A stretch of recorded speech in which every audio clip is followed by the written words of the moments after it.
Bandara yang meningkat Idul Fitri.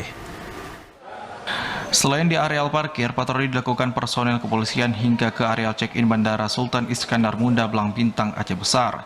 Selain mencegah penumpukan di terminal keberangkatan, petugas yang umumnya personel kepolisian Kecamatan Kota Baru ini juga memastikan kelengkapan kepada penumpang sebelum melakukan check-in.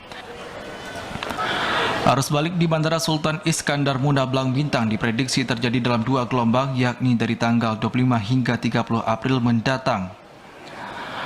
Hal ini sering berakhirnya cuti bersama ASN, namun aktivitas belajar mengajar juga belum dimulai. Tak hanya itu, hal ini juga menyusul himbauan kepala negara agar warga tidak kembali tanggal 25 kemarin guna mencegah kemacetan. Seputaran bandara ini aman dan terkendali. Alhamdulillah kegiatan masyarakat di seputaran bandara lancar dan baik.